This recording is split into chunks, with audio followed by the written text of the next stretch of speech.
Hello and welcome everybody to kind of an enigma here. What is this? What are we looking at here? Plain Jane blade with Bobby Jones' name on it and Callaway S2H2 branding from 1992. Huh. This is just 1990s nostalgia here. Well, Bobby Jones was a model citizen.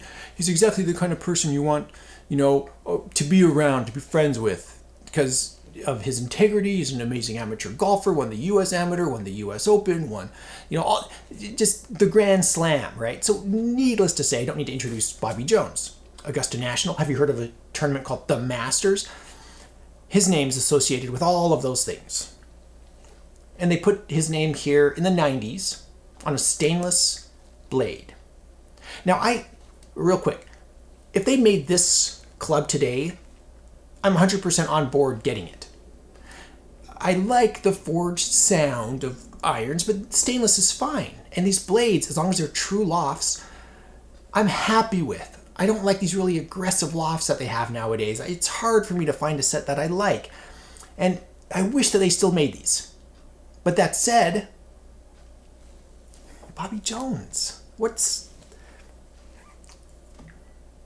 I'm not really sure how I feel about this. I'm not terribly nostalgic about Bobby Jones. I admit, I'm the first one on board saying, yes, an amazing golfer. Yes, Augusta National is amazing. His contributions to golf, amazing.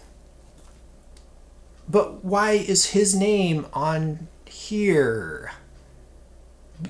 So in my mind right now, the struggle is, this is just branding to sell clubs. They've created an ugly club, let's face it, just a very blah club, and they need to sell it, and how are they going to sell it? By putting Bobby Jones' name on it.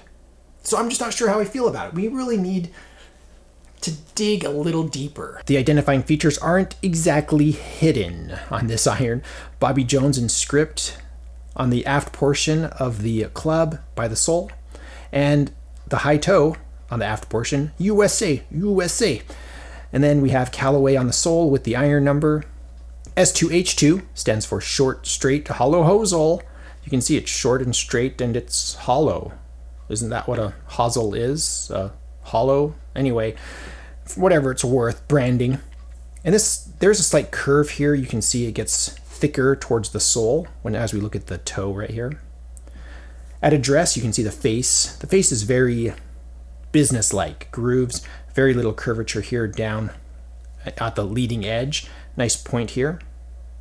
Remember, this is a 6 iron. So this particular one has a single line red ferrule here. Single red line ferrule. I don't see a serial number on this. And then we move up the stepped shaft. What is this? A Memphis, I'm not sure if that's going to focus, Memphis 10 Bobby Jones shaft. It says Bobby Jones on the label. True temper. Lovely. This is just my tape. I just need to keep track of all my clubs, 92, 94. And this is a Royal grip.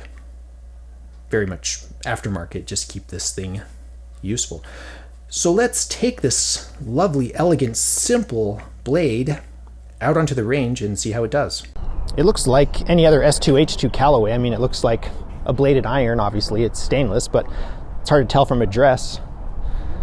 Let's see how it feels. Let's see if it gives us some feedback here. It does give you feedback. I can feel that one a little thin. Good direction, though. See if we can hit one sweet here.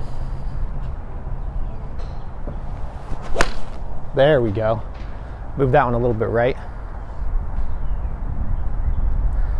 Wow, beautiful. Feels great when you connect. Okay, I'm actually going to go for a little draw on this one.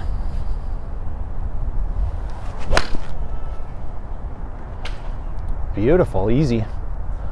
Lovely blade. Bobby Jones. So as far as the dynamics of it, how does it feel? It feels like a stainless steel blade. Yes, it's just a little bit more clacky than a forged iron. And it isn't quite as loud as a ping iron. So whatever they did here, it works as an iron beautifully. And I wish that they continued making true lofts on their irons, their stainless irons like the Epic. In 2018, I was reading an article on the web that had like lofts of different clubs. And like the Epic was like, I think it was like 10 degrees, or around 10 degrees. It might have been a little bit more or less. Stronger lofted, a 7 iron, was 10 degrees stronger lofted than a Titleist 7-iron blade. Think about that. 10 degrees stronger loft on a 7-iron. That's like two and a half clubs. That's a lot of strengthening on that loft. Why is Callaway doing that now? What happened to the old... Callaway made its name making nostalgia, right? Hickory shafted stuff, Bobby Jones, and then Big Bertha took off, and they just went full on, let's further's the answer. But what about spin and control? I don't want my 7-iron 10 degrees stronger than what I'm used to. Anyway, I digress. The Bobby Jones S2H2.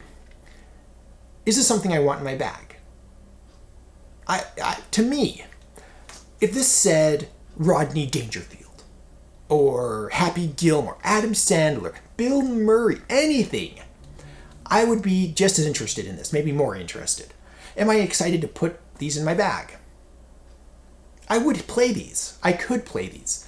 But I love Bobby Jones, but this is not from his era. This is just a 90s nostalgia money-making scheme here.